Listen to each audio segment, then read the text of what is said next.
ओय, काय खुसूर फुसूर चालली आहे? शेठजी, आम्ही लोक हे बोलत होतो की यावेळी सगळे सण आपल्याला खूप चांगले गेले. हो, यावेळी सगळ्याच सणांना खूपच चांगली विक्री झाली. मग शेठजी आता होऊनच जाऊ दे. काय पार्टी? नको, इन्क्रीमेंट. म्हणजे भजन संध्या? नाही, इन्क्रीमेंट म्हणजे पगार वाढ. तुम्ही आमचा पगार वाढवून द्या. जशा सगळ्या नद्या फिरून फिरून अखेर समुद्राला जाऊन मिळतात, तशा तुमच्या पण सगळ्या गप्पा फिरून फिरून शेवटी पगारावर येऊन थांबतात.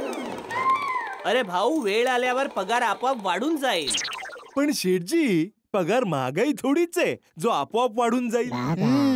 पगार महागाई नाहीये, पगार आपल्या बाळासारखी आहे. बाळ कसं आपोआप वाढत जातं, पगार सुद्धा आपोआप वाढत जाईल. पण शेठजी, आमचं बाळ तर अनेक वर्ष बालमंदिरातच आहे, पुढे गेलंच नाही.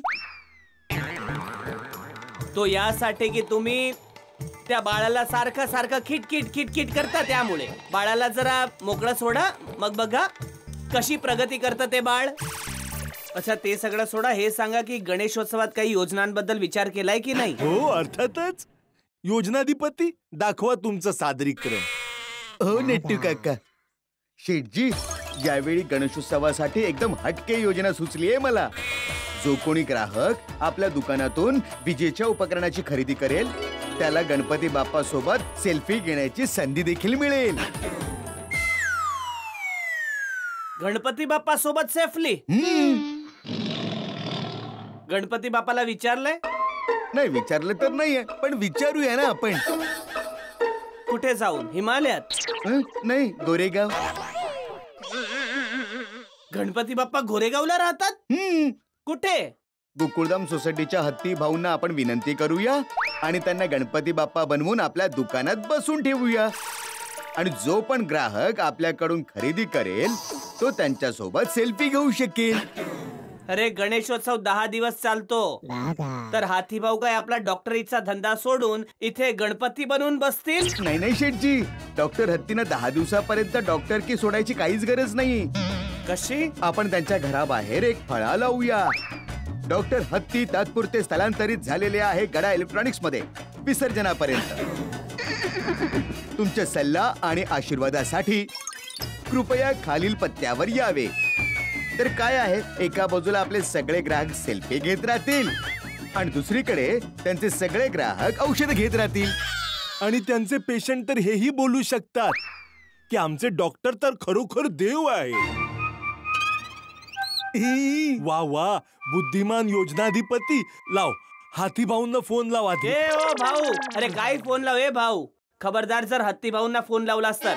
एकदम वेड्यासारखी योजना आहे याची. हे काय नट्टू काका तुम्ही पण? काही हरकत नाही शेठजी, बागा दुसरी कुठली तरी योजना. नाही बाबा, नको. आता दुसऱ्या कोणत्याही योजनेची गरज नाहीये.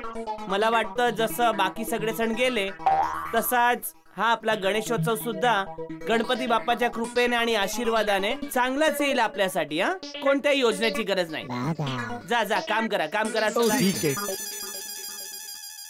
अच्छा शेठजी, काय आहे? या गणेशोत्सवात मला बावरेजींना पूर्ण मुंबईतले सगळे गणपती दाखवायचे आहेत, तर मला सुट्टी मिळेल काय? ठीक आहे, घेऊन टाक 1 दिवसाची सुट्टी. एका दिवसाच्या सुट्टीने काय होणार? पूर्ण मुंबईत किती सारे गणपती असतात. हा तेच तर भाऊ, मुंबईत किती सारे गणपती आहेत. सगळ्यांच्या दर्शनाला घेऊन गेलास तर 1 दिवसच काय, 10 दिवस पण कमीच पडतील. जे 5-6 मुख्य महत्वाचे आहेत त्यांचे दर्शन करव ना. त्यापैकी एक तर आपल्या गोकुळधाम सोसायटीचाच आहे, तर दुकानानंतर 1 दिवस घेऊन येतील तिथे दर्शनाला. हा ठीक आहे. अच्छा शेठजी, यावेळी गोकुळधाम सोसायटीच्या गणेशोत्सवात आरास काय ठेवली आहे? माहित नाही, पण जे काही असेल ते जबरदस्त असेल. आता तर गोकुळधाम मध्ये ये जबरदस्त धडाकेबाज तयारी चालू असेल. अरे काय तुम्ही अजूनपर्यंत काम करताय? चला बाळा, जेवणाची वेळ झाली. चला चला. नाही आई, अजून खूप काम बाकी आहे आणि जोपर्यंत काम संपणार नाही ना तोपर्यंत टप्पू सेना जेवणार नाही. अरे वा, आमची टप्पू सेना फक्त अभ्यास आणि मस्तीच नाही, भक्ती सुद्धा मन लावून करते. तसं मुलांनो, यावेळेला काय वेगळा विचार केलाय? कसली सजावट करणार आहात? बाळा, काय डेकोरेशन करवणार आहे सांगा? ठीक आहे सांगतो. हा. नीट आहे का? हा. ही जी सजावट आहे ना ती सरप्राईज आहे, कोणाला सांगायचं नाहीये.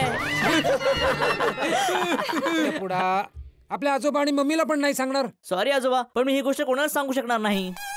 आजोबा आम्ही सगळ्यांनी आपापल्या घरी सांगून टाकलं तर सरप्राईजला काय अर्थ राहणार? ठीक आहे मुलांनो, कोणालाही सांगू नका बस. अरे जेठ्या, तू लवकर आलास. हो टपूचे पप्पा, काय झालं? अरे झालं काहीच नाही, लवकर झोपायचंय म्हणून लवकर आलो. ए, तू झोपण्यासाठी लवकर आलास? उद्या ते गणपती बाप्पांना आणण्यासाठी लवकर उठावं लागेल ना, मग आज लवकर झोपलो तर उद्या लवकर उठू शकेल ना, त्यासाठी लवकर आलो बापूजी. वाह वाह वाह, क्या बात है जेठालाल, क्या बात है. लवकर निजे लवकर उठे तयास आरोग्य संपत्ती लाभे. नुसतं लाभे नाही, लाभम लाभे.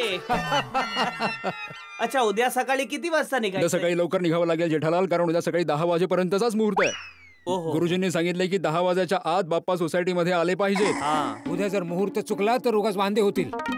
ए बाबा जेठ्या, तू वेळेवर तयार हो. हा, तू नेहमी उशीर करतो.